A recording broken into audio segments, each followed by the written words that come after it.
When you say that Hamas is waging a war against the Jews because they attacked a music festival, are you referring to that time on October 7th when young Palestinian men bulldozed through or paraglided over a technologically advanced super wall that was imprisoning them inside a compound where they were denied drinkable water and kept on what Israeli officials referred to as a diet of starvation, and with guns and other makeshift weapons attacked anyone that they came into contact with? Is this waging a war against the Jews? Or is this a jailbreak from out of one of the worst places to live on earth? What human rights organizations have referred to for decades as the worst humanitarian crisis on earth. When the UN High Commissioner for Human Rights in 2008 says that Gaza's entire civilization has been destroyed, I'm not exaggerating, do you think that this is the sort of place that is capable to wage war against the most technologically advanced and well-funded militaries in the entire world? Be for fucking real for 1 second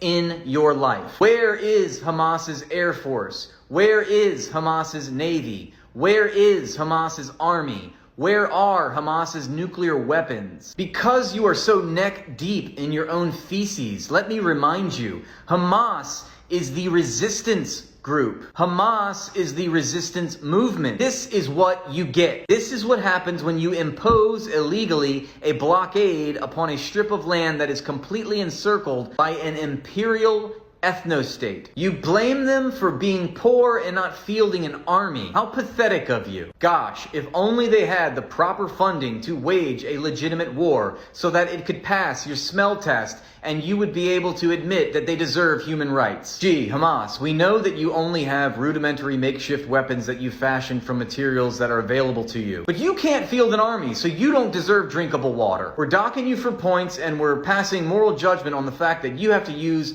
makeshift, rudimentary, imprecise weaponry as you go up against the most highly precise, most technologically advanced, most powerful militaries in the entire world. Hamas, have you tried receiving capitalist funding? Why don't you try improving your economy? Oh wait, you can't because of an illegal blockade. Well, why don't you get humanitarian aid? Oh, that's right, Israeli commandos kill activists. Why don't you get the press to report on it? Oh, that's right, Israel kills the journalists that are reporting on the story. You are shaming Hamas for being the only group left after Israel has sidelined, fractured, fragmented, crushed, demolished every peaceful demonstration and protest and march of return organized by the Palestinian people. Every exhausted avenue of political pragmatism decimated by the Israeli government under the protection of the United States. This is what you get, world. You get Hamas. Deal with it. It is no surprise that militant opposition groups are the only ones left.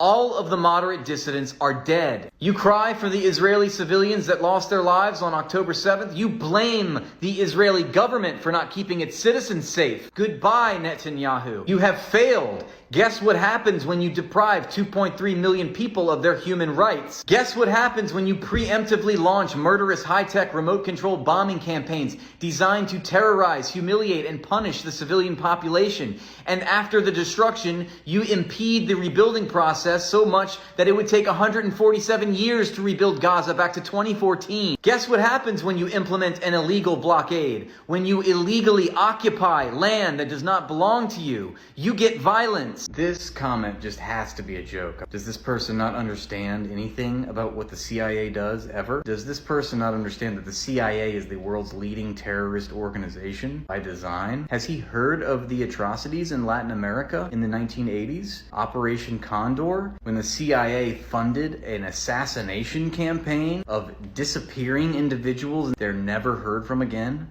200,000 killed in Guatemala, all over Latin America, hundreds of thousands in other countries. In fact, I could show you a map of the CIA doing exactly this. And far worse, torture, indiscriminate killing, war crimes, collective punishment, crimes against humanity, rounding up all the peasants in Brazilian villages and just massacring them one by one openly. The CIA even fed these Latin American countries with assassination manuals, instructing in the many different ways to assassinate someone, and then training the paramilitary forces to carry out these extermination programs They compiled lists of people, political dissidents, intellectuals, academics. In just a few months alone, in the autumn of 1965, the CIA is responsible for killing 1 million Indonesians. 1 million. In like 3 months. What's even more absurd is that every accusation is an admission when it comes to state power. When you are defending state power with an accusation against a much more vulnerable